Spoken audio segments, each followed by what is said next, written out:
Okay, good evening. I'd like to call this regular meeting of council to order Tuesday, November 25th, 2025, 6 p.m., Council Chambers, Town of St. Mary's. This meeting is also being streamed live on the Town of St. Mary's YouTube page. The Council for the Town of St. Mary's acknowledges with gratitude and respect that we're gathering on the traditional lands of the Haudenosaunee, people of the Longhouse, giving thanks for all creation. I'll begin this evening by asking for declarations of pecuniary interest, starting with Councillor Craigmile. None. Councillor Edney. None. Councillor Luna. None. Councillor Lucas. None. Councillor Pridham. None. Councillor Alward. None. And I have none. The agenda was circular. Are there any errors, omissions, or changes? Councillor Luna? Thank you, Worship. I'd like to add to the closed session agenda 13.3, an item for closed session that relates to an identifiable individual. Okay, does anyone have any problem with that? Okay, anything further? I'll seek a motion that the November 25th, 2025 regular council meeting agenda be accepted as amended. Someone willing to move that motion? Moved by Councillor Luna, seconded by Councillor Craigmile. Any discussion? Seeing none, I'll call the question. All those in favor? The motion's carried. Item number 4 is the public input period. This is where we offer the chance for the public to either email or present in person a question for council with regards to something on the agenda. Is anyone in the gallery who would like to ask a question of council this evening?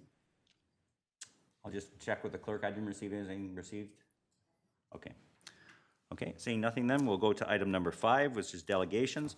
This evening, we're joined by Larry Paff, Mary Smith, Paul King, and Larry Leduc regarding the pillars in the West Quarry. Welcome to everyone. I'm not sure who wants to go first.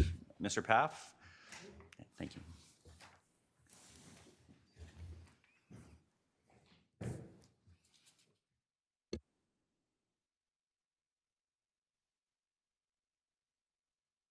Thanks very much. And thank you for permitting us to speak to you. I'm one of 4 people. I'm Larry Paff, and I'm with Paul King. Paul and I have been members of the Heritage Committee for a number of years, and we're also here with Laurie Leduc, who just this fall has instituted a wonderful ghost walking set of tours. And they have all been conducted on the Riverview Walkway. And the last member, not the least, of our delegation is Mary Smith, who essentially established the St. Mary's Museum, and as a museum person, I can say it's the finest museum in southwestern Ontario. For 30 years, we've been giving walking tours of the Riverview Walkway, and that is the track, bed, and essentially that's all that remains of the CPR line. One of the highlights, believe it or not, has been the 6 pillars, and these are all that remain of an elevating device which brought crushed stone, cut stone, and rubble stone from the quarry floor. And they came up either, the crushed stone would come in buckets, the cut stone would come in carts, and then they were dropped or loaded onto boxcars and via the CPR exported, not just through St. Mary's, but all across southwestern Ontario. And there are churches in Toronto. There's a church in Lucan, there are the armories in London, and all of them have St. Mary's cut stone, in addition to crushed stone, which was essential in the building of roads, particularly from the beginning of the 1900s.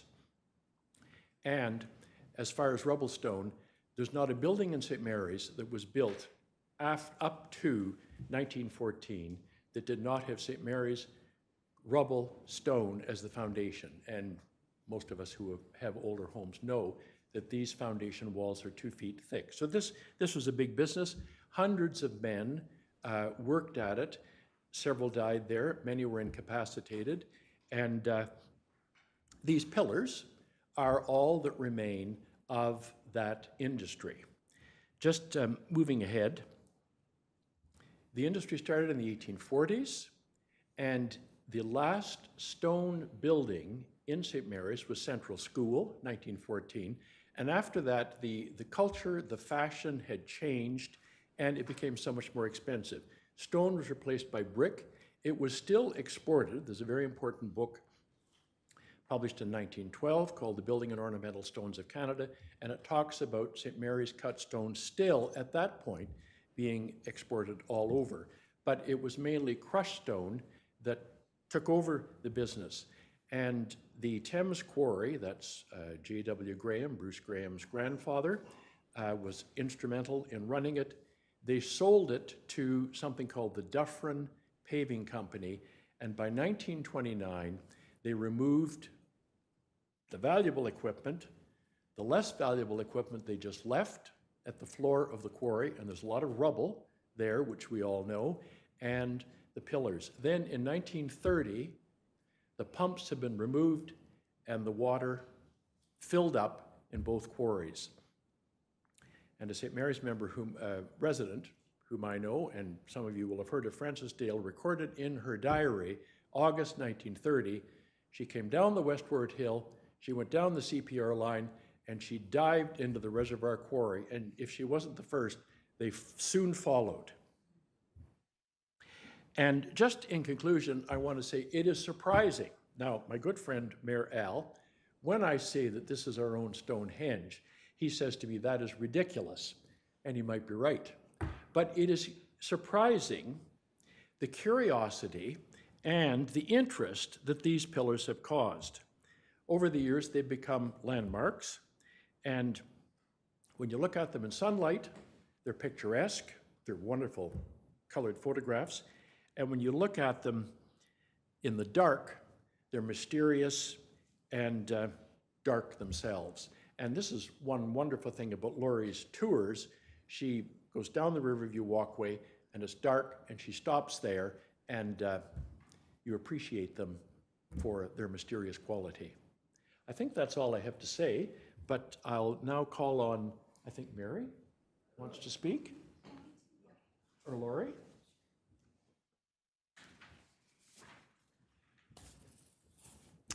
Good evening, everyone, and thank you for the opportunity to speak to you tonight. The quarry pillars are an important part of our industrial heritage. They are a visible reminder of the importance of the quarry industry to St. Mary's, and just like heritage buildings, they are a special part of our built environment.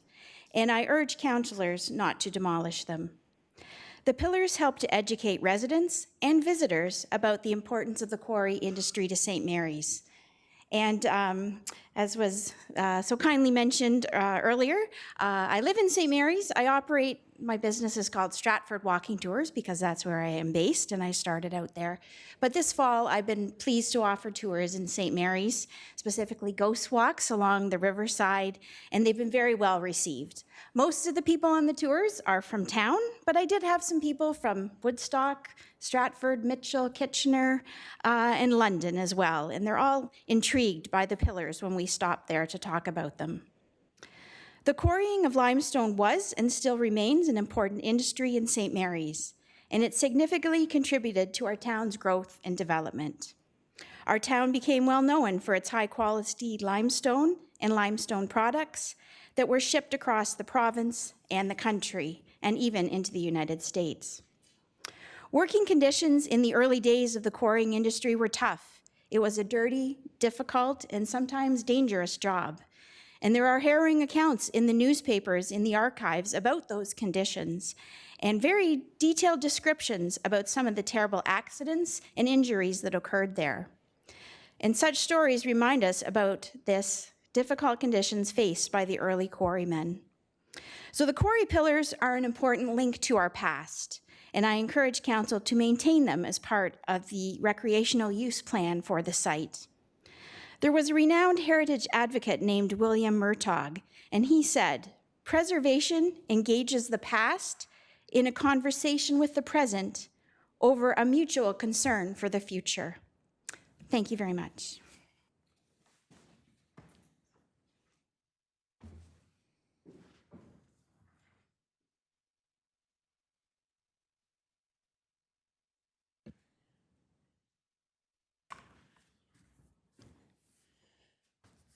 Thank you. You have a very heavy agenda, and I'm not going to talk very much longer.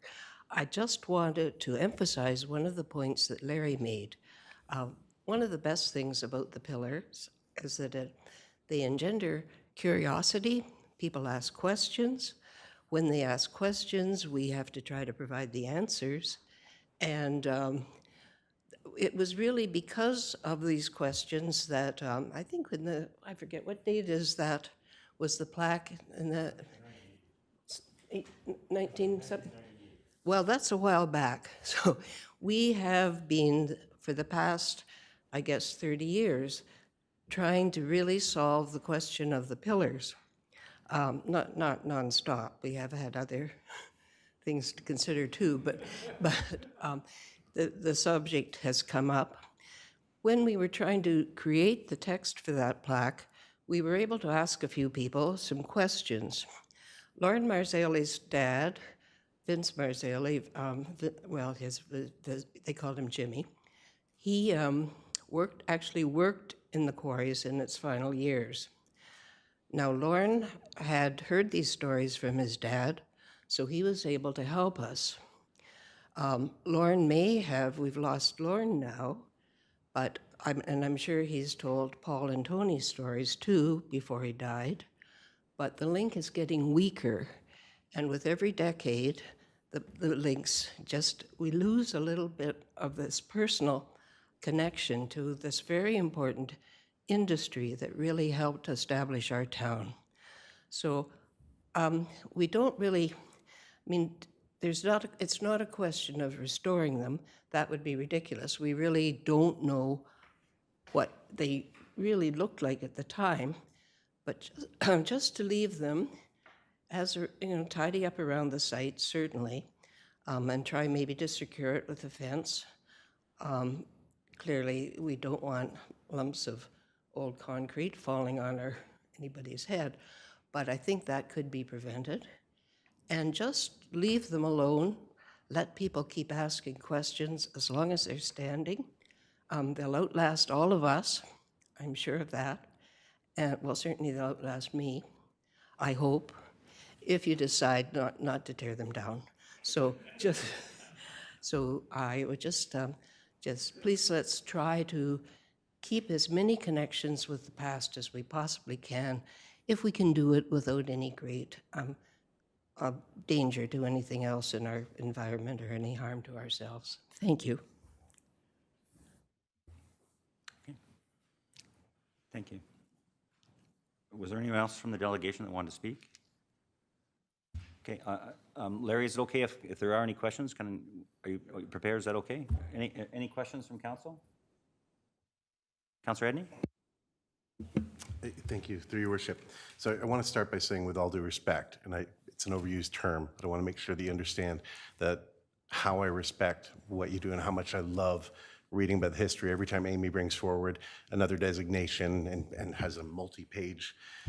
But I'm having a really hard time with this one, and I think all of you understand why I'm having a hard time, because of how they look right now, because of what they represent. I mean, we have this beautiful building, we have the Opera House, we have many other buildings that when we say, oh, that's our link to the past, we understand it. I do my best work through analogies because I like to take myself out of the situation so that I'm not overcome in the moment. So if I went to a car show, and at that car show, there's so many beautiful cars. And I really want to see a Model T. They don't have a Model T. But what they do have are pieces of the tires of the Model T on display. And they're on display. I'm not sure what kind of satisfaction that brings me. This is the analogy I'm stuck with. So maybe you can help me with this, because I think if I was at that car show and there was a short film and everything that Model T had brought forward was on display, and I could see it like I can see the Opera House or Town Hall or the library, I would be in a much happier place having the information, and especially in today's world where there's so many ways to transmit that information, there's so many ways to preserve it. This all came about because we wanted to create something that would be enjoyable for 90% of the community. And while we give it wonderful names like Stonehenge and stuff like that, I think most people think it's garbage that's been dumped there. And we can agree to disagree on that. And I'm also open to being sold on the idea. But while this is well written, as I always expect from this group, it doesn't send me over the top wanting to save this. And I apologize, I know it's very personal for each of you, but I would love to see that green space. And there was a mention of a fence, you know, because what's left of these pillars are actually dangerous, especially if we open it up a little bit, right? And that's the plan. So the solution, of course, is to put a fence around it. Fence, let me put that in other words. A fence is an invitation to climb over something to a child. So I'm not sure the fence is really that much more safe. It may, you know, it may mitigate some of our responsibility, but it's still a fence with a broken stone structure behind it. I kind of want to put that out there, just so that, Is there a question, just because there is no question. I just, perspective-wise, I think it's important that. yeah, there'll be lots of times to debate. I just was respectful of these people's time. I'm just looking Yeah, for no, absolutely. Thank a you. question about the presentation. I can or close right history. there. Yeah. Thank you. Councilor Pridham? At the time, this isn't a question either, so maybe it should wait for another time, but it's on the agenda now, so I'm struggling with how to express what I want to say. Go ahead, but Okay. the intent is a question about the presentation. We will have lots of time in the future to discuss this. Yeah. Okay, well, I guess it's partly a question as well. There are the 6 pillars, but there are also smaller remnants of what used to be. And at the time of this coming to council, I'd suggested that we retain some of the smaller components so that there is a reference to the history and plaque and that sort of thing, to kind of bridge both worlds, because when you look at these pillars, the cost involved in making them safe seemed prohibitive. It was a lot of money, 300 and some thousand comes to my mind.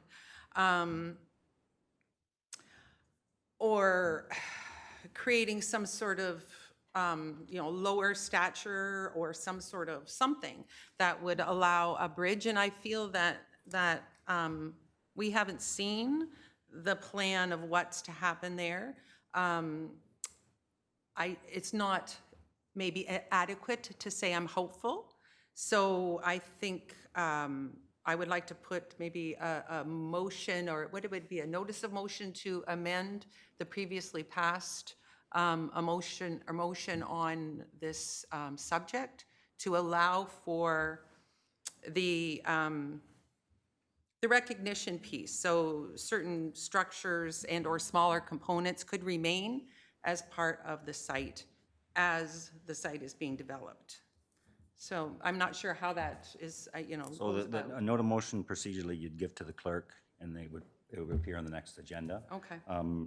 This evening, again, to be respectful of these people's time, they've done a lot of research. If there's specific questions, the suggestion as a result, the staff is suggesting is that they have asked us if there is a way that the pillars may be preserved in a way that we didn't look at originally. Is this a suggestion to go forward and go from there? So, okay. Mr. Reedy, normally procedure, we don't do that, but I'll accept the question. You have a question, sir? I just, if you, well, this isn't a place for debate, I'm sorry, okay? Yeah, that's fair. There will be, there will be in the future, and I'd asked in the beginning, but there will be lots more on this. But you're not a member of council, respectfully, yeah. And you had your shot at the beginning. I asked if anyone wanted to say anything in the beginning, so, yeah. Yeah, we're welcome delegation. You want to come as a delegation next time, it'd be fine. Okay. Councilor Lucas. Thank you, through the mayor. I just have one question. Do we have a picture of what this looked like? Do we have any idea of what this actually looked like either Mr. Paff or Ms. Smith? Yeah, there is a picture of the quarry in operation, and we believe that we can identify the section that incorporates those pillars. Unfortunately, it was taken from the full length of it. Very, very interesting picture, but you can actually see on the siding, well, on the spur line, and you can see that they are being loaded with this crushed stone. Okay, thank you. Further questions from council? Okay, so there's a couple things that we've heard tonight is, there's some research, and maybe could you provide that picture to council? That may be interesting for us to see, if you could, please, just because there are a lot of questions, including respectfully some misunderstanding in the public about what actually happened there as well. So I think it might be an interesting, and Mr. Paff and I have discussed this previously, actually, about what actually occurred on the site. So, so before us, there is a recommendation that staff has said that to update the original report, and also a cost estimate with regards to the suggestion from the delegation tonight with regards to stabilizing, which is, I think, is what you're getting at, Councillor Pridham, but again, you're free to carry it that way if you want. So unless there's anything further from council, I'll put that on the floor. The suggested motion that the delegation from Larry Paff, Mary Smith, Paul King, and Laurie Leduc regarding the West Quarry pillars be received, and that staff report back on the implementation plan for the 2026 capital project number 59 West Quarry enhancements when the status of the West Quarry TORAC funding application is known, and that staff include in the report back a summary and cost estimate of the 3 options considered by council on February 18th, 2025 related to the pillars located at the West Quarry, and that staff include an opinion and cost estimate from BM Ross and Associates regarding the proposed new option to stabilize the pillars. Is someone willing to move that motion? Moved by Councillor Edney, seconded Councillor Alward. Discussion. Councillor Pridham. Yes. There are smaller components that were not in the scope of the original study, because when I asked questions about that at that time, on February 18th, that was noted by staff that those weren't even something that they looked at. And so I'm wondering if, I'm actually would like to include that they also do just a quick assessment or of what else is there that could be retained. Okay, so you're suggesting an amendment? Yes, please. Okay. Could you please put that in writing so I can Sure. understand? Thank you.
Hopefully you can read that.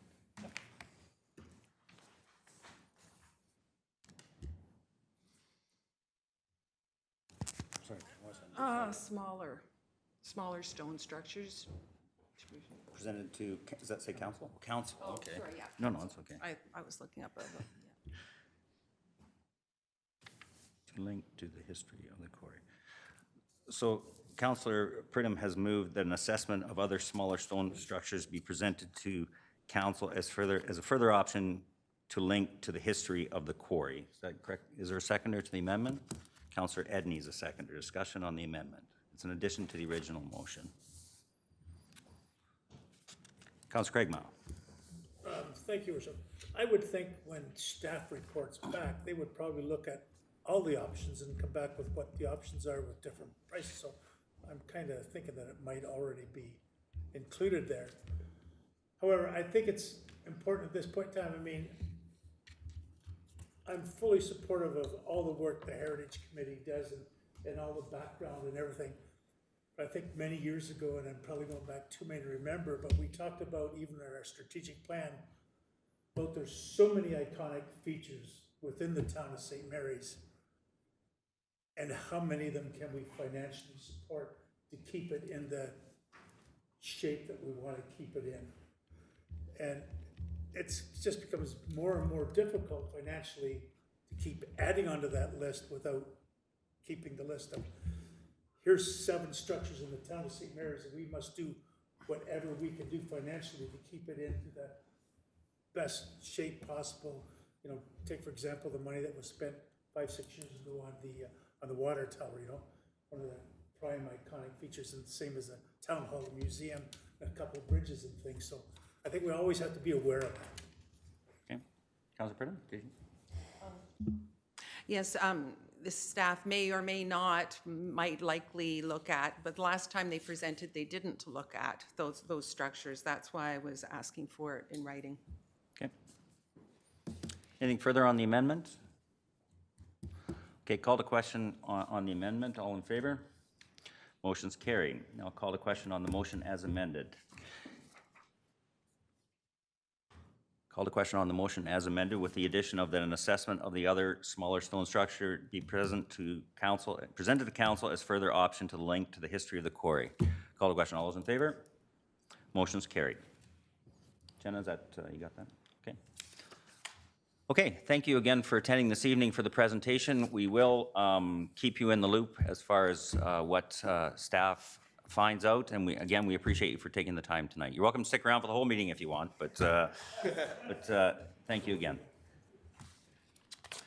Okay, moving on to the acceptance of minutes. We have two sets of minutes, meeting October 28th, 2025, and November 18th, 2025. Any questions or concerns with regards to the minutes? I'll seek a motion that the following meeting minutes be approved by council October 28, 2025, regular council, and November 18th, 2025, special council. Is there a mover? Moved by Councillor Lunar, second by Councillor Craigmile.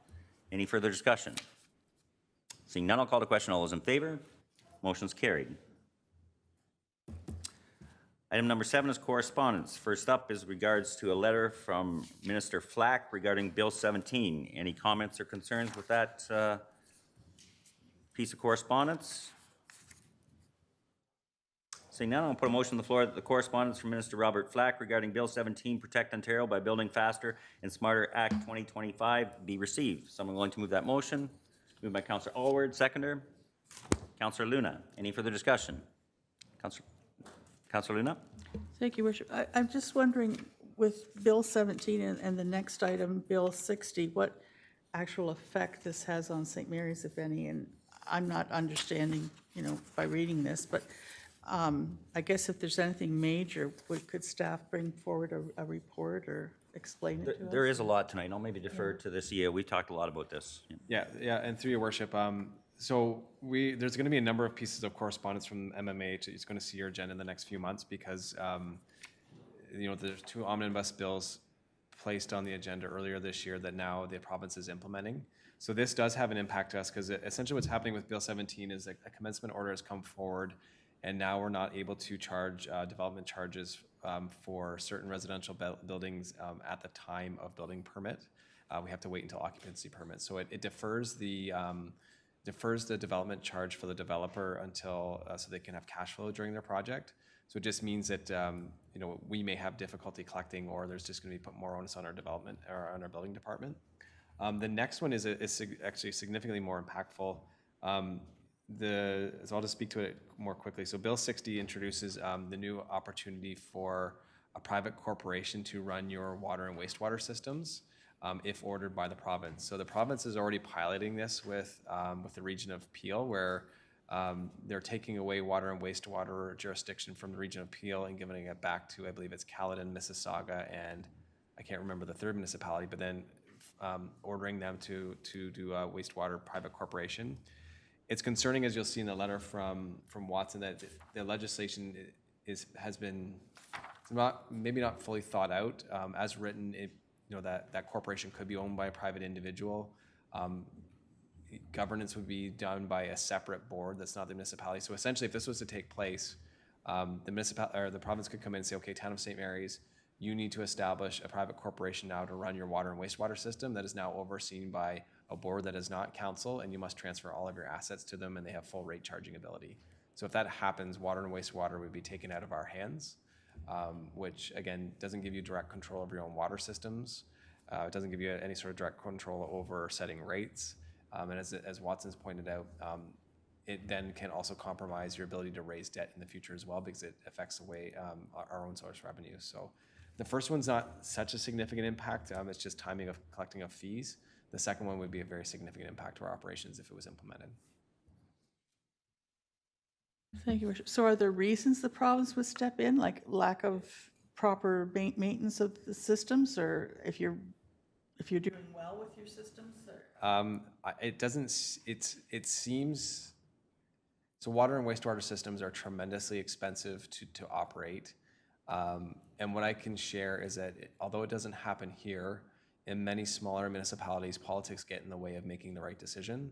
So there are many municipalities who aren't operating their water and wastewater systems effectively and not charging enough rates to keep up with maintenance and things like that, because they're frightened of, giving their residents, 10, 15, 20% rate increases.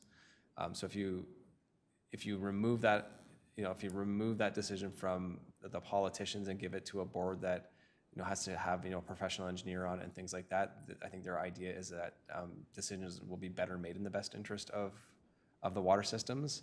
I think a lot of this is about everything the province seems to be doing is about removing red tape, and I think there's a view that municipalities operating water and wastewater systems create some red tape in the development process, about capacity allocations, and in some instances just don't make the right decisions for their water system. So there's no sort of clarity yet. The region of Peel is certainly the pilot, but the mayor and I were talking about this. We attended a budget engagement session with MMH last year. I think it was MMH last year, and it was one of the first things that it was like a very tongue-in-cheek question where they asked us, "Well, would you ever think this would make your life easier if we did this?" And it almost seems like it's fated that it's going to come down and impact and affect us all. Our answer was no, by the way, but No. The reality is that it seems that this is a way for the province to get the politics out of wastewater and sewer and increase housing. I'm not saying this is a good thing, because I don't think it'd be good for our community, but the reality being is some municipalities are reluctant to spend money on water and wastewater treatment. They've fallen behind. And in fact, there's certain communities, and I know a number even in this area, that got to a point that they weren't allowed to develop further because of lack of spending. And this is similar to, and I would argue it hasn't worked out so great for Ontario Hydro, has it? And that this is sort of walking down the same path. So I think that's the philosophy. I don't know, I didn't quite understand, but to our CA's point, yeah, they were very vocal about this when we appeared last year in Stratford in front of the budget roadshow, and that was one of the things they asked us, which was really very strange. But so they've been thinking about this for some time. Whether it'll come here or not, we don't know. Councillor Edney? Thank you, Worship.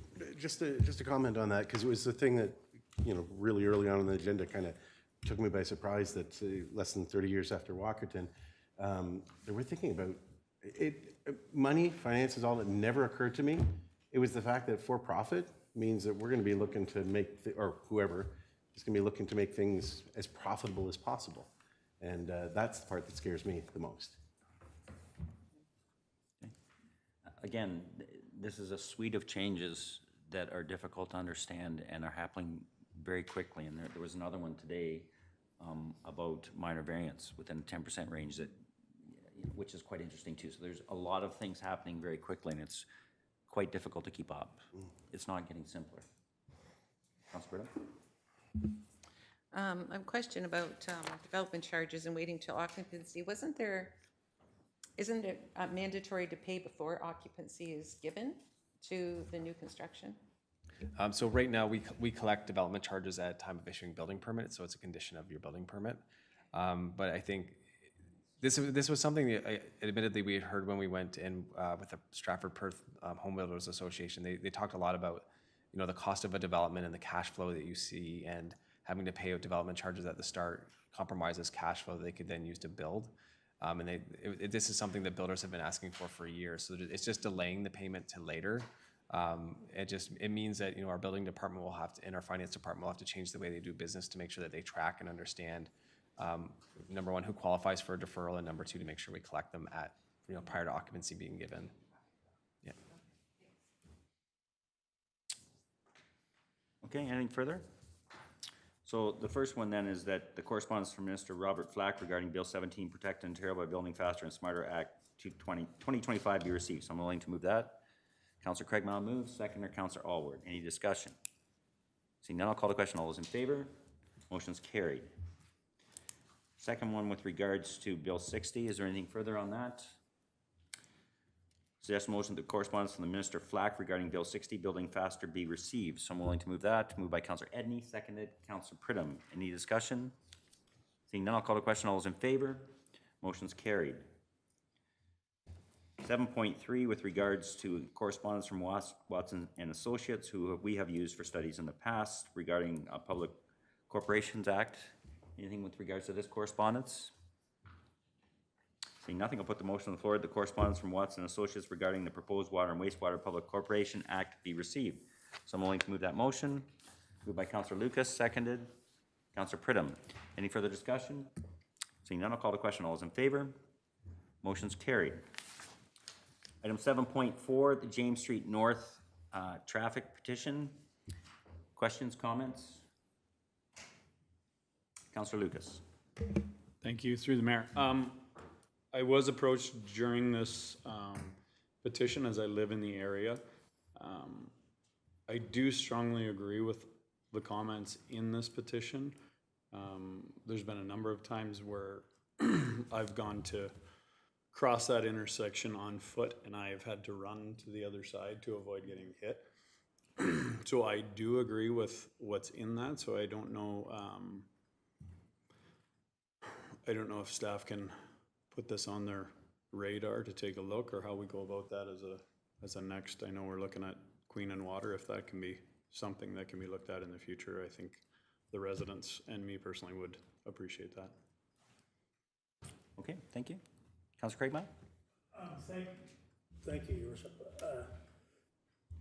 I tend to agree with the petition here, but in all fairness, I can say this too, because we live in a community with lots of hills.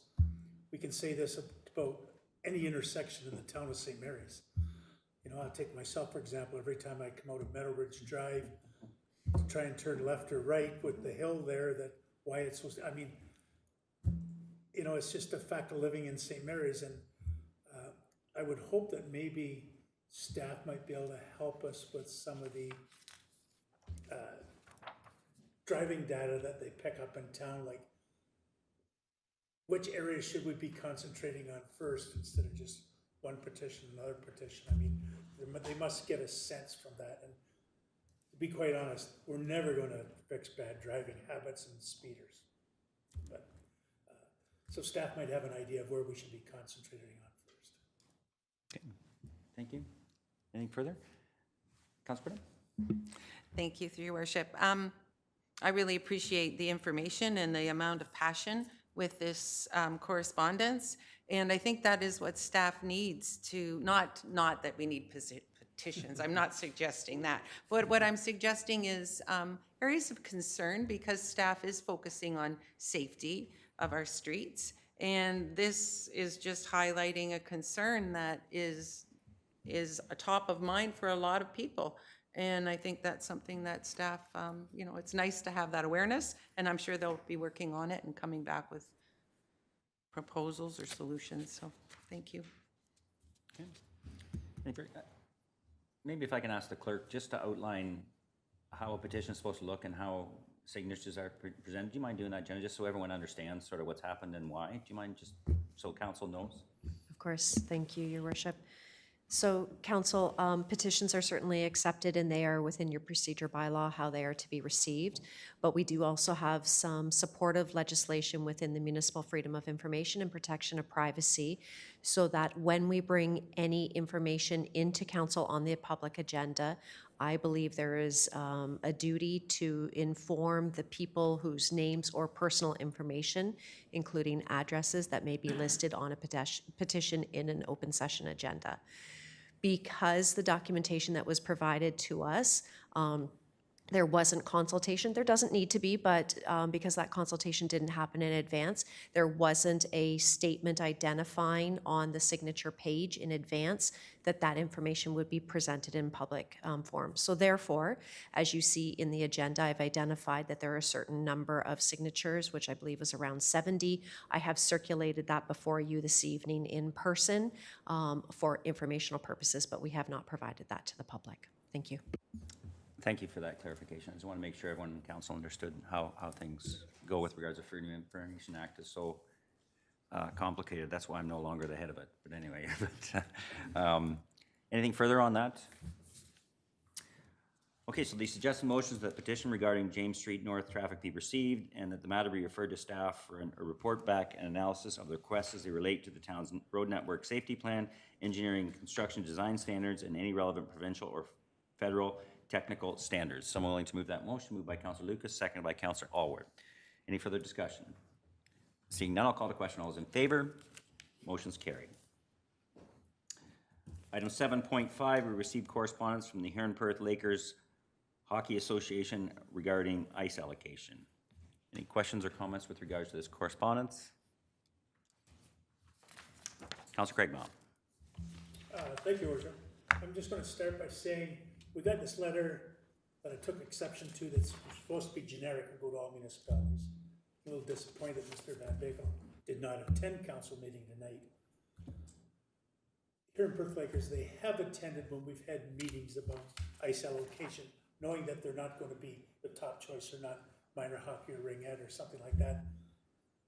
The last one they were at, they were told, this is probably a year and a half ago or maybe 2 years ago, due to being an A center now and with the additional teams and the, not 2 years single, the amount of new hockey teams that we do have, if you look at our schedule right now, we are full. I mean, if you want to get some ice time in St. Mary's, it's pretty well open when the children are at school, and other than that, there's virtually no time left. So I'm sure that if they're only looking for 2 or 3 hours a week, that they might be able to find some in some other arenas around, but that's all I can say. I mean, I'm just, it is what it is, and just forget this. Okay, thank you. Anything further with regards to this correspondence?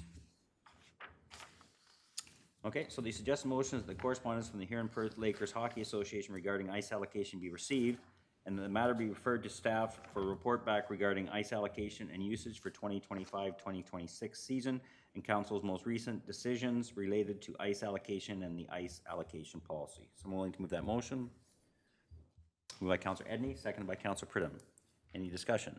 Councillor Craigmile. I'm not sure why waste staff's time? I'm not sure what they can come back with. The ice is completely utilized. I mean, that's the answer. There's no more, unless you're gonna come between 9 and 4 and Monday to Friday, there's no time available. So why put more work on staff when we already know the answer? Okay. Councillor Luna? Thank you, Richard. I was going to say pretty much what Councillor Craigmile said, that I think that staff have probably already looked at this. And I trust staff that if they've done their job, that the allocation is fair and per the policy. So I will vote against this motion. Okay, anything further? Councillor Pridham. Thank you, Your Worship. If ice becomes available, are the Lakers the first to at this point, because all of the other groups have had their fill of ice requests, so are the Lakers the next option? Do they get notified? I'll defer to the CAO. And I'll defer to Stephanie. Stephanie's on the line, and she can probably speak more eloquently to the ice allocation policy and the new priority settings of it.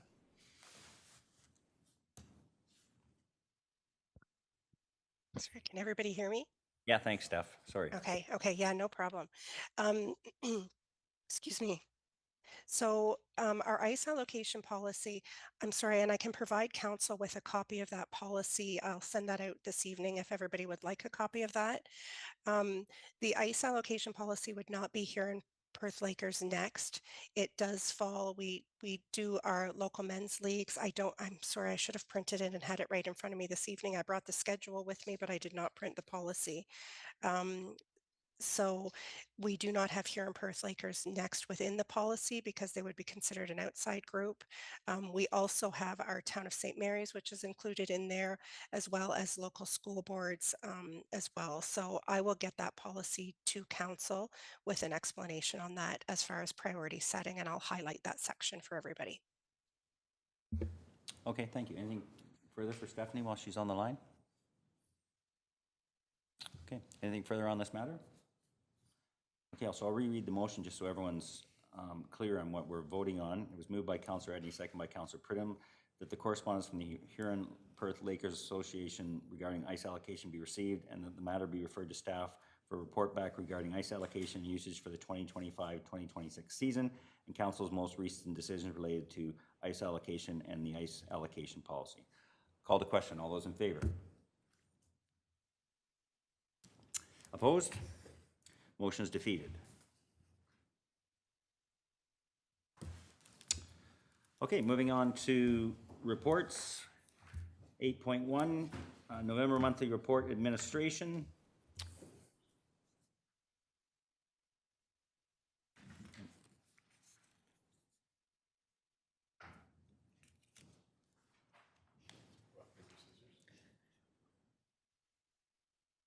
Are you having a discussion whether we should ever to receive it? I mean, essentially, we did receive it because we delegated and we. In theory, I was going to say I would appreciate some sort of direction of what to do with it. Yeah.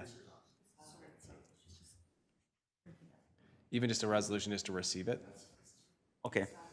Yeah, that's fine. I mean, That's your call, not mine. is that, defer to the clerk. Do you want, you refer a motion just to receive it? Is that procedurally?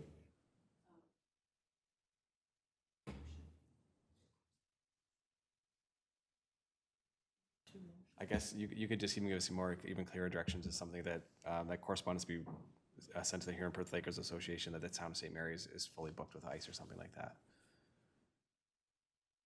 Essentially what they were asking for was just a meeting, and we're saying like there's no point of having a meeting with the town of St. Mary's because we don't have any ice.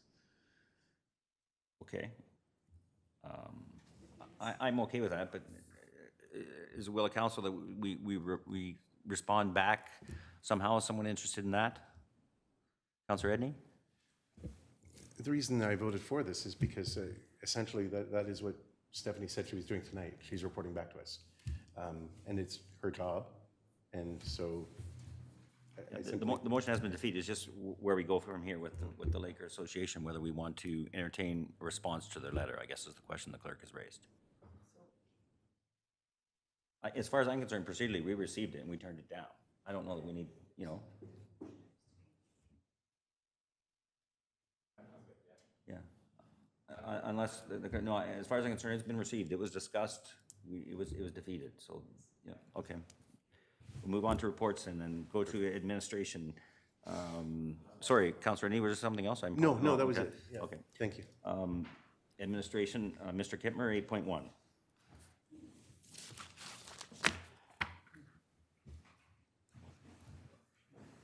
Okay, so just I'll just give a very brief update, just to get us a bit back on on a timeline here. So because we are entering into our final year of council, what I'd like to do is consolidate all of your strategic priorities you've discussed over the last few years and do it in a bit more of a readable way. So just so council's aware, I'm in the middle of trying to reconcile your 2017 strategic plan and all of the priorities you've discussed in the last term into one easy to read document that I would like to present to you in January or February. So really what the idea is you've had the budget to talk about, one last kick at the can to get any of your, important projects and priorities completed.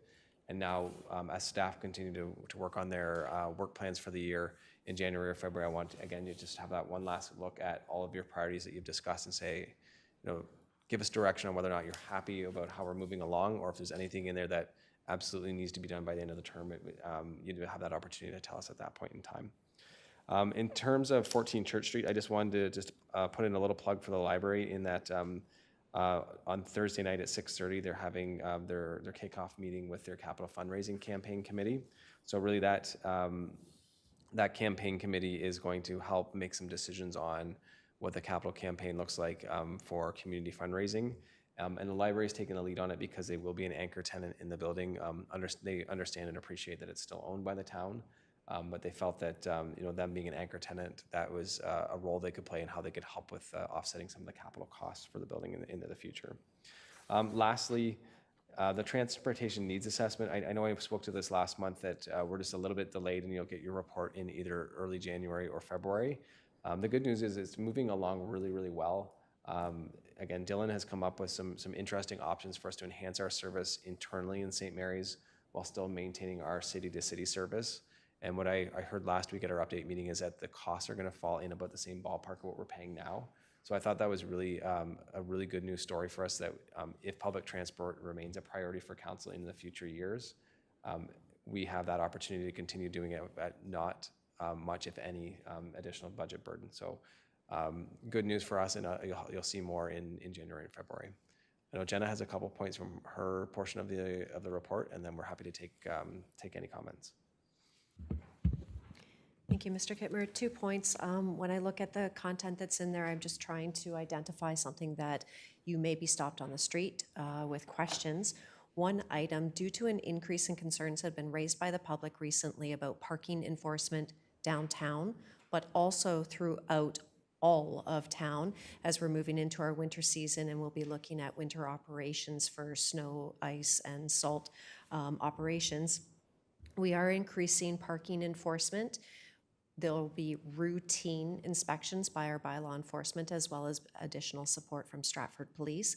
They will be focusing on overnight parking, that 2 a.m. to 6 a.m. enforcement of vehicles that remain on the street, as well as 3-hour enforcement of parking within the downtown core. So if you are hearing statements or concerns coming from the public, either in support or opposition of that, we are definitely moving forward, and we'll look for more routine inspections. The second item, animal licensing for 2025 is coming to an end, and we will be sending out notice for renewals for 2026. Individuals with pets that already have their animal tag, they will maintain their existing tag. There will be no new tag sent, as has been past practice in the last couple of years. But with that renewal, what I really want to share with you is it continues to support our agreement with Huron-Perth, Stratford, Kitchener, Waterloo, Stratford, Perth, Humane Society. Our agreement with them pays off year-round. We've been dealing with some bylaw enforcement and possible zoning questions lately, and their feedback to us about how we can improve our bylaws and then therefore have actions to be able to enforce with residents has been greatly appreciated and supportive, so that we have that advice ongoing from them. So that service continues to be very ideal and optimal. And that's it for me. Thank you. Okay, thank you. Questions from council? Councilor Luna. Thank you, Worship. In regards to the parking issue, I've heard that there's a 24-hour gym coming to the downtown core. So how's that going to work between 2 and 6 for parking for them? How that would work for them through Mayor Strathy to Councillor Luna is that as a business owner, they should be investigating what bylaws exist in this municipality and how that may impact their business. I don't know the specifics if they have their own internal parking within their operation, but I would definitely recommend, and I'll speak with our manager of tourism, economic development. Sorry, my apologies for not knowing the exact title. But I will speak with Kelly and just ask if that is the case, she can share with the owner to maybe reach out and we can discuss what their plans are. Councilor Edney? Thank you, Worship. Just for clarification, the animal tags, new tags and lost tags are still available? Yes, they are through Mayor Strathy to Councillor Edney. They are available at a $5 replacement fee. Councilor Craig Mount? Thank you, Worship. So, Brent, because the strategic plan update, you brought that up, I do believe what I said earlier was on that initial strategic plan about. Yeah, so interestingly enough, you almost hit the nail perfectly on the head. So what Councillor Craig Miles is referring to is in reference to the pillars. So in 2015, when we were embarking on the strategic plan with Council of the Day, I think there was a concern at that point in time that the town knew it was facing some challenges with its infrastructure deficit. It had a lot of catch up to do with investing in all hard infrastructure and soft infrastructure in the town, and also knew that we were the owner of a number of heritage sites that were going to require investment. And so what the strategic plan says is that we have to be very mindful in the heritage assets we invest in. And at that point in time, council had selected what they termed to be icons of St. Mary's that they would invest in over everything else. And then anything that was not on the list was understood to be probably not an icon, something you wouldn't invest in. So when you think of the icons, if I recall some of the things on the list, the old water tower, town hall, the Carnegie Library, the museum being one, the mill race and the dam. And I think there might be one or two more. So that Council of the Day recognized that, there was a significant call for the town to invest and save things. And we also knew that at that point in time, we had, we owned properties like McDonald House that needed work. We had Junction Station that needed work. And so that, kind of compelled us to develop plans for those buildings and structures going forward. So yeah, it's actually, it's interesting you say that, because I was going to have staff, at least include that reference in their staff report when it comes forward at whatever point in time the TORAC funding happens, just so that you have that information in front of you. Councillor Alwood? Thanks, Your Worship. I was just curious as to the community fundraising campaign on November 27th. Is that is it an informal meeting or is it a public meeting? It is a public meeting, so the library has advertised it in the paper, and it's a call for any interested member of the public who wants to attend and would be interested in being part of the capital fundraising campaign committee to attend and express their interest and discuss what role they might want to take. I also know that Sarah and the library team have also done targeted reach outs to other people who are known to have fundraising experience in our community or in other communities. And I know she's had some confirmations of individuals that are going to attend. So they're very hopeful that they'll see a number of people there, but they do have a few confirmed, a few people confirming to come. So open to the public, and I think we would all appreciate any of the efforts anybody puts into fundraising for 14 Church Street. Any further questions? Okay, then I'll put the motion on the floor that admin 52-2025 November monthly report administration report be received. Someone to move that motion. Moved by Councillor Luna, second by Councillor Craigmillan. Any further discussion? Seeing none, I'll call the question. All those in favor? Motion's carried. Item 8.2, with regards to the council meeting calendar, it's pretty straightforward. Jenna, is there anything we need to add? Do you want to?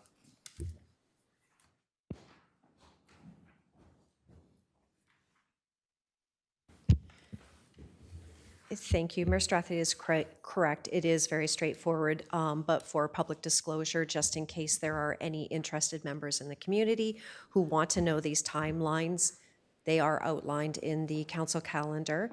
However, May 1st, nomination period opens for the next term of council. August 21st is considered nomination day. That's the final day that individuals can submit their nominations for a seat on council. What I do want to point out that is occurring within this calendar, because of what I've heard was the success of amalgamating the SPC meeting and regular council this summer. We are proposing that in July and August of next summer, we're going to amalgamate SPC and council on July 21st and again on August 25th, beginning at 8 a.m. The first meeting in October will happen, which is October the 13th, but there will not be a fourth Tuesday meeting. That day follows the election. What we're trying to proactively plan for, it's going to be a late night for those that are running for council. It's also going to be a late night for the clerk staff and many of your administration that do work at that election. Rather than us rushing to try and present a good agenda to you, we're just asking for no meeting that evening. The last meeting of this term of council will be November the 10th. More to give council the opportunity to acknowledge their accomplishments over the last 4 years, and then that will wrap up this term. The new term takes effect on November the 15th, and we're proposing that the inaugural meeting of council will take place at 6 p.m. on November the 17th. Love that we're planning 1 year in advance already, but I'm already talking about 2027 in my world, so that's how quickly it's going to go, I'm sure. The committee calendar being included in the staff report is a first. Why we're doing that is we want to acknowledge that your committees are wrapping up. They're not having as much work on their plate because they've achieved many of the mandates that you set out for them to achieve this term of council. So with the reduction in their meeting frequency, we are trying to promote that it'll be quarterly, 2, maybe 3 meetings, with the exception of your legislative committees being Committee of Adjustment, Planning Advisory, and also Heritage and Culture Advisory. There will be further information, as I keep on alluding to, in the new year, where you will receive feedback from your committee members about how this term of council or committee meetings have been going for them, and if they're making any recommendations to you.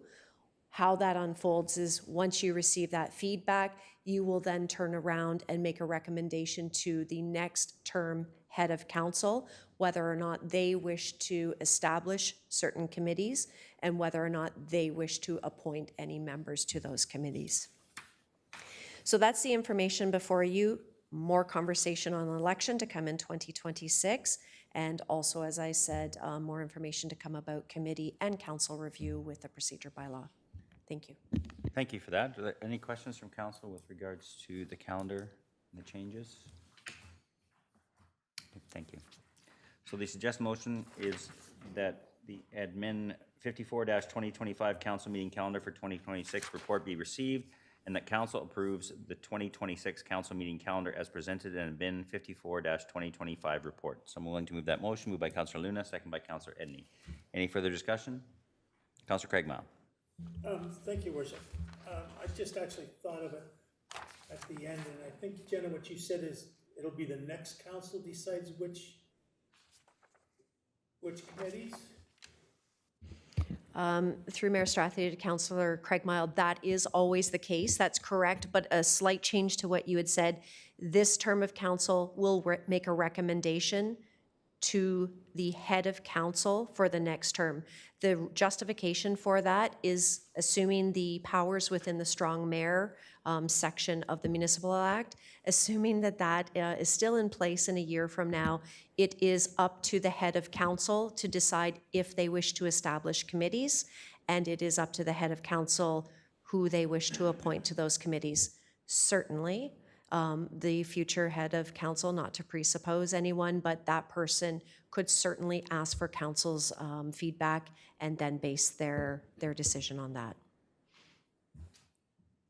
And the reason I ask that is because what I've noticed recently, and it's really been in the last year, especially with different committees I'm on or different boards they have, and they have subcommittees, et cetera, is that there seems to always be a maximum length of time, you know, that you have to then sit out a certain period of time before you come back. And I think that's really important. Otherwise, it's the same thing year after year after year after year. You know, and most of them are only, you know, could be 3 years. I've seen 6 years. I think the most I've seen is 9. Okay, thank you. Any further with regards to this topic? All right, so then I'll call the question. All those in favor? Motion's carried. Moving on to 8.3, November monthly report, building and development. Mr. Brower, please. Excuse me. Sorry. Good evening, Council. Good evening, Your Worship. 3 things I probably want to bring to Council's attention within my report. First of all, is the number of planning applications that we're dealing with. Currently, we have 3 files that we're dealing with at Committee of Adjustment tomorrow. Tomorrow night, we haven't had a Committee of Adjustment meeting in roughly a year. So again, things are starting to move forward. 2 of the applications Council has already seen through a zoning bylaw amendment. And then the third is very similar to what we've been seeing as far as intensification, subdivision of land, and then infill development as well. The second point I'd like to bring to Council's attention is our annual tailgate is happening next week. Roughly, I think 40 people have RSVP'd, which is a good number. Is typically what we do. Some of the things that we're trying to work through and talk about during that meeting is what Council heard earlier tonight regarding the new drops of the new bills and what's happening as far as some of the challenges that we're having, as well as collection of DCs, collection of in relation to occupancy permits. Also, too, what does the new bill that was dropped today, what does all that mean, and how does that mean for the development community? So we're kind of working through all those items. With the last item, zoning bylaw. So the zoning bylaw is, we have awarded that at the last council meeting. We have met with the consultant. Things are moving along fairly well. They have agreed that we're going to move things along to be within that 1 year time window to make sure that this council has the ability to adopt that bylaw once that is complete. They will be attending the tailgate next week to talk to the development community firsthand. It's a little preemptive of kind of all the other subcommittees that they're talking to, including council as far as committee of adjustment and plan advisory committee. But the timing is correct for them to meet with those two, with that group. So they'll be in town next week to meet with them. So open up to any questions council may have. Thank you. Questions from council? Councilor Edney. Thank you, Your Worship. This is a pretty straightforward question. This kind of stuck out to me. The Milt Field washrooms are closed. I think that's because we don't have heat and they're not heated. Is that correct? Through your worship to Councillor Edney, that is correct. There has been, we do close them just after Thanksgiving, before November 1st. During the construction process, we did have the ability to, we did insulate one. So if council's direction is we're going to keep one open during the winter, we do have that ability. We'll have to make some minor modifications to the washroom today. But there's been no direction to open that year round. So may I follow up? Should we consider a porta potty? There's quite a bit of activity down there throughout the winter. I mean, it's not the same as the summer, but there's still quite a bit of activity. Through your worship, the councillor, it's something we can talk offline. I can discuss with both Mr. Kelly as well as the CAO and bring a recommendation back to council. Thank you. Okay. Anything further from Mr. Brower? Councilor Craigmile? Thank you, Worship. I have had a conversation with Grant regarding this, but when I looked at some of the things going to the Committee of Adjustment and I was looking at the consents, I just don't see anywhere in there about when you're severing a property and there is an opportunity there to make the lot bigger, but you want to make it smaller, and council's being very lenient and allowing that there should be some statements in there saying that, to the council leans for this, that, you've made that decision, so whatever you go to build on that should fit in that envelope, and don't come back and ask for more committee of adjustments or more minor variances or stuff. And as long as there's a statement there, I think it's real important. Okay. Thank you. Anything further from council? All right. Thank you for your report, Mr. Brower. So the suggested motion is that DEV 32-2025 November monthly report, building and development report, be received. Someone willing to move that motion? Moved by Councillor Pridham, second by Councillor Lucas. Any further discussion? Seeing none, I'll call the question. All those in favor? Motion's carried. Next item up is with regard to the community improvement plan. Mr. Brower, please. Thank you, Your Worship. Council will see a report in front of them regarding a request for funding for the community improvement plan. For whatever reason, we do have some challenges with community and community improvement plan.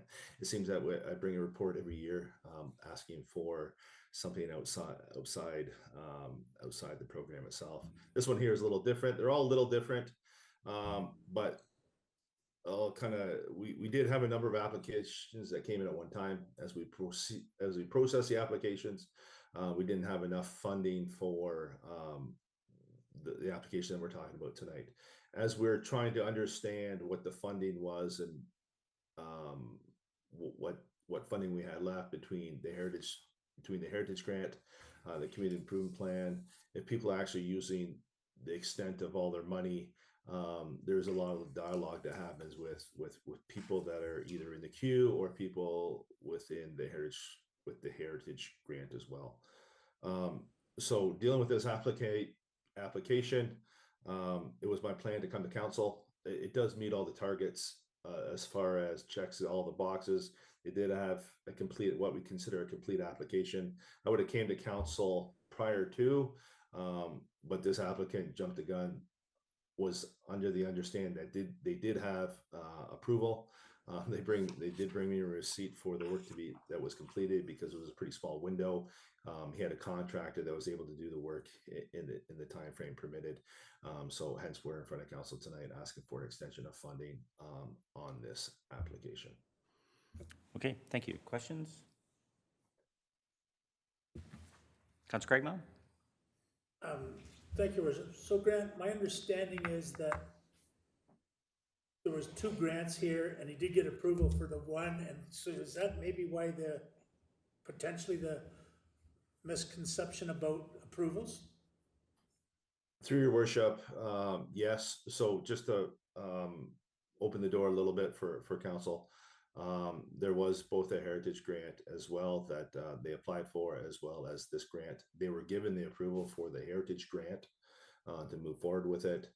There could have been some misunderstanding between the two, but I can't speak for the applicant on that. That might have been the case, but I can't say for sure. Further questions, comments? Okay, I'm going to put the suggested motion on the floor then, that DEV 33-2025 Community Improvement Plan request for additional funding report be received, and the council approves an exception to bylaw 69-2021 eligibility criteria 6.2H of the CIP program for application CIP 015-2025-001, and further that council direct staff to process the application received for this project and remit payment of $3346.50 to be funded from the surplus funds in the operating budget allocation for strategic initiatives related to housing action plan. Is there a mover for that motion? Moved by Councillor Luna, seconded by Councillor Lucas. Discussion. Councillor Craigmile. Thank you, Worship. So Grant, moving forward, do you have any ideas of things that you might be able to initiate to prevent these from happening in the future? Through your worship, the council. And not tonight, but it's something that you're going to have to, because these things will Correct. put you on the spot. It is something that we keep on working on. How do we make sure, how do we close the gaps? And this is another one that we got to figure out how to close the gap on to make sure this doesn't happen again. Yeah, Okay. thank you. Understood. Anything further? I'll call the question then. All in favor? Motion is carried. All right, thank you for that, Grant. Thank you, council. Yep, thank you. Moving on to 8.5, Community Services. Ms. Ishii, please. Good evening. I think I'll highlight primarily the pool, as I know everybody is anticipating the opening of the pool. So to bring everyone up to speed, we do have water in the pool, and the ventilation system has been turned on. Things are progressing. The anticipated date for the handover back to the town is to be this Friday. So we're hoping everything goes well, fingers crossed. There is still a number of items that remain outstanding that we will need to manage once that is handed back to us, which includes items like the health unit inspection, guard training, and additional cleaning on the deck, because it does come back to us like construction clean. So there is still a lot of cleaning that needs to happen on that deck area. So it's quite exciting that things have moved along. We're spending a lot of extra time in the pool right now, meeting constantly and going over our checklists of deficiencies. So that seems to be our highlight and primarily what we're doing every day. We have set a date, and I think I sent it out to council for our grand opening. So while we will have a soft launch, and I'm going to call it that because we don't know the exact date we will open at this point in time, before the end of the year is what we are hoping for. We are going to schedule a grand opening for January, which will be January the 17th. We have a lot planned and a lot of things that we're hoping to do to make it an exciting unveiling for the community. So I just wanted to bring everybody up to speed. The change rooms are looking good. The additional cleaning has happened in the change rooms. Everything is really coming together right now. So we're seeing a lot of exciting things happening. Just a few other highlights. Programming is busy within the community services as a whole. lots of stuff going on. There'll be a lot of things that will happen over the holiday seasons. Hopefully the pool will be open, so we'll be doing a lot more public swims, a lot of public skates, things like that will be happening as well over the holiday season. So we're quite busy and active right now within our department. Are there any questions about anything specifically? Okay, thank you, Stephanie. Questions from council? Okay, seeing nothing, thank you for your report. I'll put the motion on the floor that DCS 57-2025 November monthly report, community services report be received. Someone willing to move that motion? Moved by Councillor Alward, second by Councillor Pridham. Any further discussion? Seeing none, I'll call the question. All those in favor? Motion's carried. Item 8.6 with regards to corporate services. Mr. Steckley, are there, please? Good evening, through your worship. I'll keep my remarks brief and I'll highlight a few key items from each area. So specifically with communications, staff continue to work with our website developer to resolve the remaining technical issues. The majority of the identified bugs have been addressed and only minor items are outstanding. The current focus within communications at the moment is related to our holiday-related communications, as well as, which Ms. Ishii just touched on, supporting the community service department as they prepare for the upcoming pool opening. Within finance, the final tax installment due date was on October 31st. Staff have been working closely with the ratepayers to address property tax arrears. And as you will note, reflected in this report and prior reports, arrears continue to decline month over month. Just for context, as of January, non-current arrears exceeded 600,000, and you'll note this amount has been reduced by approximately half to date. With regards to economic development, notable work this month includes the development of a 10-year downtown beautification plan, and this was presented to council and incorporated in the 2026 budget last month.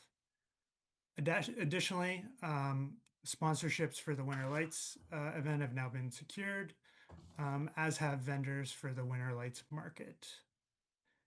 There are no significant updates with regards to information technology this month, as operations remain status quo. And I would be pleased to answer any questions council may have. Okay, thank you for your report. Questions for Mr. Steckley? Councillor Alward. Thanks, Your Worship. Not a question. I thought I would just address the local influencer under tourism and ECDEV there. I've had a lot of positive reports from local business owners with regards to those that have interacted with this influencer, and so I think it's been a great program, and hopefully the results will be just as. So thanks for that. Okay, thank you. Anything further? Okay, thank you for your report. The suggested motion is that COR 40-2025 November monthly report, corporate services report be received. Someone willing to move that motion? Moved by Councillor Craigmile, second by Councillor Luna. Any further discussion? Seeing none, I'll call the question. All those in favor? Motion's carried. Moving on to item 8.7 with regards to emergency services. Chief West, please. Good evening, Council. Good evening, Your Worship. St. Mary's Fire has their November report. Proud to report 10-year anniversaries of Lieutenant Robinson, Lieutenant Primo. These guys are really hardworking, skilled leaders on our department. We're very proud of their accomplishments. Fire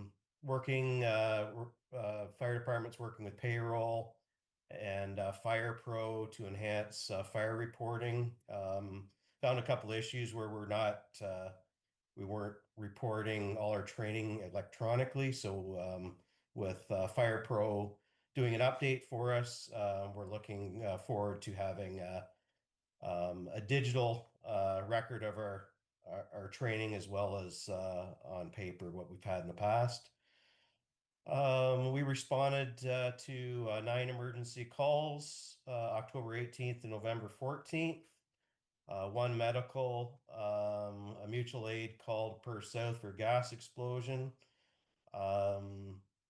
I'll get into a little bit in detail after the stats, but 2 CO gas leaks, 1 residential fire in St. Mary's, and 2 in Perth South, plus 2 alarm malfunctions. So the 2 gas leak calls, they were calls with no symptoms, so they were both started as an officer calls. Both residents, we went in with our gas monitor, found both premises had gas leaks. So it's right on top of it was basically the weekly awareness for doing your CO alarms, and we had 2 confirmed gas leaks. So we found out where the sources were. We called Enbridge on the one because we were finding out it looked like there was 1 leak, and there was possibly an intake and exhaust that was too close on their house as well. So we brought in Enbridge for that. Enbridge wrote a couple orders, and following up with the customer, the one bought 2. They already had 2 working CO alarms, so they went out and bought an extra 2 for their family, knowing that they work. So it was good to see. So so they do work, and we're glad that they did work for them, and we were able to help them out and get them the proper services they need to fix their leaks and get their appliances back working. Fire prevention, everything's working out really well with Chris. I just keep talking about places we might not have checked for a while, so we're still finding some ones off the grid that haven't been inspected for years. So we're doing a really good job there. Perth South, we did Little Lakes Residential, an inspection there on a request, and we visited South Perth School. We did 2 rounds of extinguisher training at Caledon Tube, part of a request from them. So Chris had trained 50 on how to properly use fire extinguishers. Captain Becker and myself did a family of 4 fire extinguisher training here as well. Events, we did car seat clinic at the fire hall here, teamed up with police and Perth County Health Unit. We did the Legion banners. We got them taken down on the 16th. Participated in Smile Cookie Day, Santa Claus Parade, as most of you would know. Upcoming events, we're going to assist with St. Mary's with Love again, as we've had in the past few years. There's just some training we've done, and basically there's an update there that we got some credits for some old batteries that didn't work, and there was a recall on a battery charger. Basically our electric fan for ventilation didn't work anymore, so we got basically we got the fan at half price with the credits. Through your worship, I'll take any questions. Thank you, Chief West. Any questions from council? All right, seeing nothing, I'll put a motion on the floor that FD 14-2025 November Monthly Report Emergency Services Report be received for information. Someone willing to move that motion? Moved by Councillor Edney, second by Councillor Pridham. Any further discussion? Seeing none, I'll call the question. All those in favor? Motion's carried. Thank you, Chief West. Your worship, thanks, council. Moving on to item 8.8 with regards to human resources. Ms. Necto, please. Thank you, Mayor Strathy, and good evening, council. Just a super quick update from me this evening. Just want to draw your attention to the positions that are listed under recruitment and share that I'm happy to report the majority have been filled at this point, and recruitment has slowed down, which I'm also happy to report. I will say that that happens in most organizations at this time of year, but still grateful. Other than that, I feel as though all the points are pretty self-explanatory, but I'm certainly happy to answer any questions you might have. Okay, thank you for your report. Any questions from council? Okay, thank you. So the suggested motion is that HR 15-2025, November monthly report, human resources report be received. Someone willing to move that motion? Moved by Councillor Craigmile, second by Councillor Luna. Any further discussion? Seeing none, I'll call the question. All those in favor? Motion's carried. Thank you, Ms. Necto. Thank you.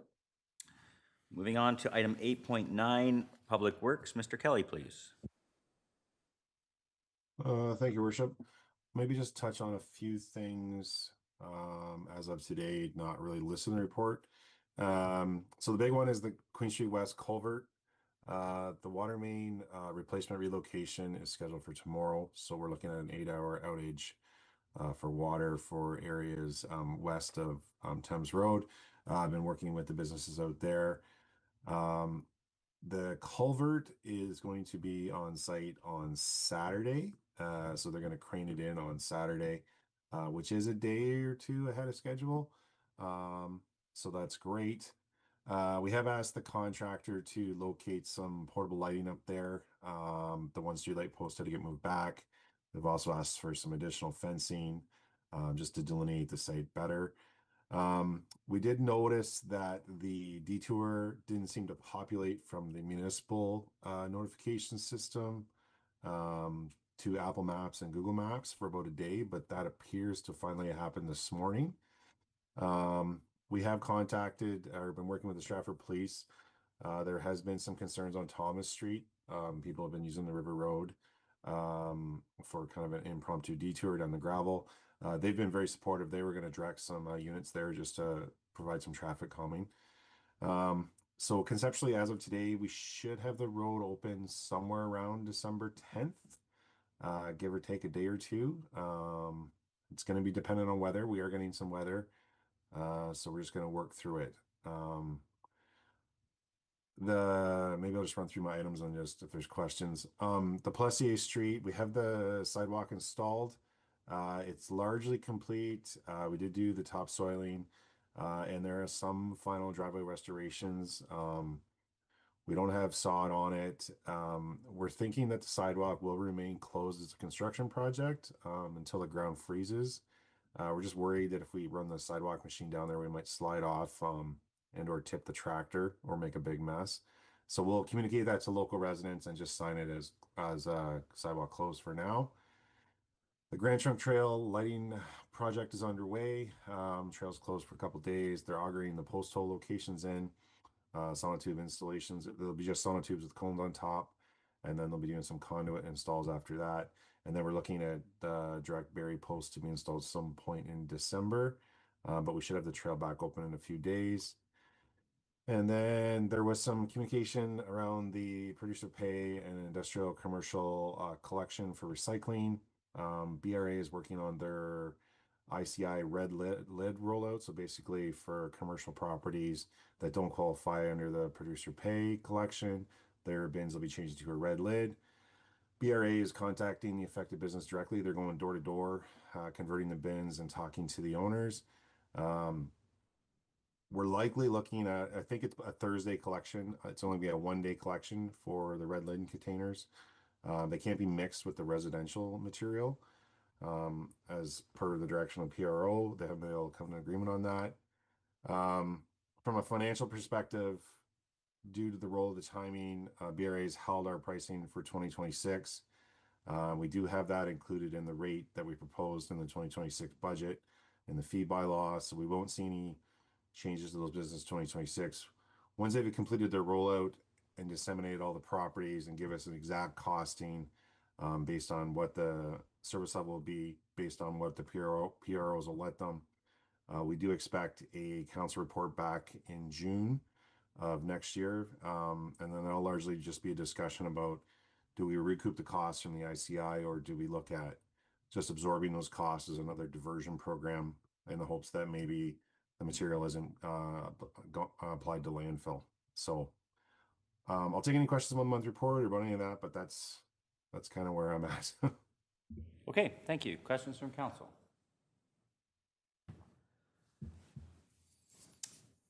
Lots going on. Appreciate your report. So the suggested motion then is that PW 61-2025 November monthly report, Public Works report be received. So I'm willing to move that motion. Moved by Councillor Alward, seconded Councillor Edney. Any further discussion? Seeing none, I'll call the question. All those in favor? Motion's carried. Next up, item 8.10 with regards to winter maintenance, sidewalk, and trail closure. Mr. Kelly, please. Thank you, Your Worship. So this is a housekeeping report. It's an annual report, effectively lowering the maintenance of various sections of sidewalk and trails from the OMS throughout the town. Typically, it involves it's concerned around surface conditions. So if it's like loose gravel or turf, trails, pinch points for the machines, and elevation changes.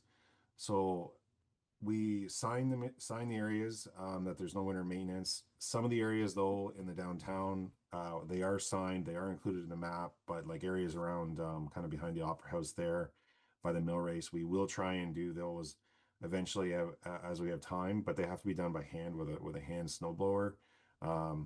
If it's an extended snow event, they're signed, so I wouldn't expect any maintenance right away. So, but we've been presenting this report annually, and I'll take any questions. Thank you. Questions from council? Okay, we've done this in the past, so it's pretty straightforward. So the suggested motion then is PW 60-2025 winter maintenance, sidewalk, and trail closure report be received, and the council approve the proposed winter maintenance closures for specific sidewalks and trails as outlined in report PW 60-2025, and the council consider bylaw 62-2025 being a bylaw to temporarily close certain sidewalks and trails between November 26, 2025 and April 30th, 2026. Is someone willing to move that motion? Moved by Councillor Craigmile, seconded. Councillor Lucas, any further discussion? Seeing none, I'll call the question. All those in favor? Motion's carried. Thank you, Mr. Kelly. Moving on to item 9, emergency or unfinished business. I have nothing. Under item 10, no notices of motions, which leads us to bylaws. 11.1. That bylaw 62-2025 be approved by council. Someone willing to move that motion? Moved by Councillor Alward, seconded by Councillor Lucas. Any discussion? Seeing none, I'll call the question. All those in favor? Motion's carried. Upcoming events, meetings, we have December 2nd, special council, December 9th, regular council. Anything else that anyone wants to bring up for meetings? Councillor Craigmile? Thank you. I just want to remind Jenna that I'm going to be away December 2nd. Okay. Mr. Kittmer? I only use this out of convenience because I forgot to say it during my monthly report, but I can confirm for council, we're not going to be scheduling any more budget meetings. Your budget was deemed adopted on November 20th. So can confirm that the mayor signed mayoral direction to shorten his veto period to 1 day. Did not veto any of the amendments made by council, so that set our timeline to November 20th. So I would say this is the earliest we've had our budget, we'll just say passed because it's less confusing in my tenure. So congratulations, council, on a process well done. Okay.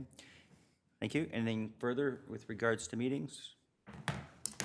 Okay, so why don't we adjourn for about 10 minutes and we'll go into closed session, if that's okay?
Okay, so we'll reconvene then, and item number 13 is closed session. I'll seek a motion that council move into a session that is to close the public at 7:43 p.m.